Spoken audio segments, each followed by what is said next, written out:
Good morning everyone. तो आज हम डिस्कस करेंगे इंडस वाटर ट्रीटी के बारे में। हम उतना ही डिस्कस करेंगे जितना हमारे एग्ज़ाम पॉइंट ऑफ व्यू से इम्पोर्टेंट होगा। तो इंडस वाटर ट्रीटी है क्या? आप सभी जानते हैं कि भारत और पाकिस्तान के बीच में ये ट्रीटी साइन की गई है। ये ट्रीटी वर्ल्ड बैंक ने साइन करवाई थी ताकि वाटर का जो पानी का डिस्ट्रीब्यूशन है वो ढंग से किया जा सके।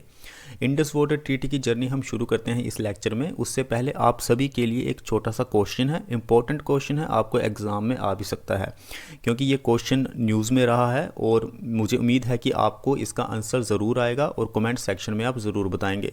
सो क्वेश्चन है, where was the Indus water treaty signed, यानी कि इंडस वाटर ट्रीटी को कहाँ साइन किया गया था? Geneva Switzerland, New York USA, Karachi Pakistan, Islamabad Pakistan. तो जो भी सही आंसर होगा आप प्लीज़ कमेंट सेक्शन में बताएं कि आप कितना जानते हैं। तो चलिए अब हम शुरू करते हैं इंडस वाटर ट्रीटी के बारे में। मैंने आपको बताया कि इंडस वाटर ट्रीटी जो है वो एक वाटर शेयरिंग एग्रीमेंट है भारत और पाकिस्तान के बीच में, जिसमें कि वर्ल्ड बैंक ने बहुत ही इंपॉर्टेंट रोल प्ले किया था दोनों देशों के बीच में। इस ट्रीटी को साइन किया गया था सितंबर 1960 को। तो याद रखिएगा, डेट भी याद रखिएगा क्योंकि आजकल एग्ज़ाम जो हैं वो बहुत ही टफ होते जा रहे हैं। वो फैक्चुअल क्वेश्चन पूछ रहे हैं कि ये जो डेट है ये कब है, इस क्वेश्चन में ये कब हुआ था, मतलब इस तरह के कुछ क्वेश्चन आपसे पूछे जाएंगे जो कि ज़्यादातर फिगर पे फोकस्ड होंगे।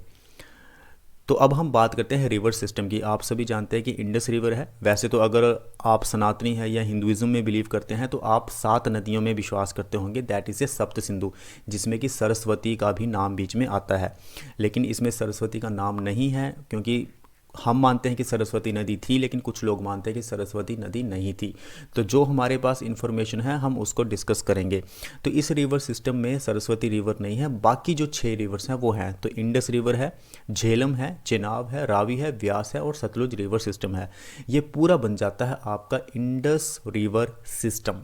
So these rivers flow from India into Pakistan. ये जितनी भी नदियां हैं ये सारी भारत से होकर सीधा पाकिस्तान में जाती है। और पाकिस्तान में जो इंडस रिवर है, जो सिंधु रिवर है, वो सबसे ज़्यादा इंपॉर्टेंट रोल प्ले करती है पाकिस्तान की एग्रीकल्चर के लिए।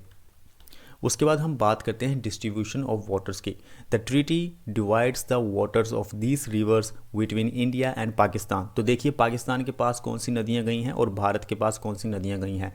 इंडस जो है, झेलम जो है, चेनाब जो है वो पाकिस्तान के पास चली गई है और रावी, ब्यास और सतलुज रिवर जो है वो इंडिया को एलोकेट कर दी गई है। वाटर यूज़ की हम बात करते हैं। हर एक कंट्री को स्पेसिफिक राइट्स हैं वाटर को इस्तेमाल करने के लिए। जितनी भी रिवर्स उनको एलोकेट की गई हैं for the irrigation purpose, power generation purpose and other purpose. So the treaty outlines the detailed provisions for the utilization of these waters including the construction of dams, barrages and other infrastructure भी build कर सकते हैं, जिसमें कि consensus दोनों देशों की होनी चाहिए। उसके बाद हम बात करते हैं परमानेंट इंडस कमीशन। आप सभी जानते हैं कि कई बार पाकिस्तान जो है वो क्वेश्चंस रेज कर देता है कि भारत जो है वो पूरी तरह से ट्रीटी का उल्लंघन कर रहा है, उसे वॉयलेट कर रहा है। तो इसलिए एक परमानेंट इंडस कमीशन भी वर्ल्ड बैंक के द्वारा बनाया गया था, जिसमें कि दोनों कंट्रीज़ के मेंबर्स होंगे, कमिश्नर्स होंगे। पाकिस्तान के कमिश्नर्स भी होंगे और इंडिया के कमिश्नर्स भी होंगे। तो परमानेंट इंडस कमीशन भी इसमें है, ये भी आप याद रखिएगा इंडस वाटर ट्रीटी में। The treaty established the permanent Indus commission, A bilateral commission consisting of commissioners from both India and Pakistan. The commission meets regularly to discuss and resolve issues related to the implementation of the treaty.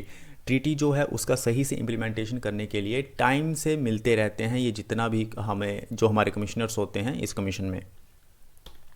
उसके बाद हम बात करते हैं dispute resolution की। देखिए जब कोई डिस्प्यूट आता है तो इसमें यह भी दिया है कि आप वर्ल्ड बैंक के पास भी जा सकते हैं ताकि वर्ल्ड बैंक फिर से देखे कि क्या डिस्प्यूट उत्पन्न हुआ है।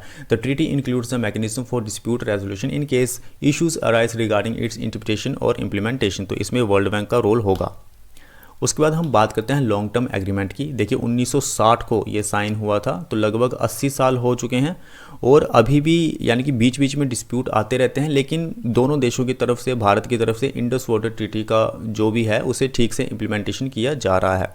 तो आज हमने बात किया इंडस वाटर ट्रीटी के बारे में। इसी तरह से इंटरेस्टिंग टॉपिक में हम मिलते हैं कल की वीडियो में। Thank you very much. आप चाहें तो टेलीग्राम चैनल ज्वाइन कर सकते हैं किसी भी तरह से नोट्स के लिए। अगर आप किसी एग्जाम की प्रिपरेशन कर रहे हैं, फेसबुक पेज को लाइक कर सकते हैं और इंस्टाग्राम पे भी आप हमें फॉलो कर सकते हैं। तब तक के लिए आप अपना ख्याल रखिए। Thank you very much.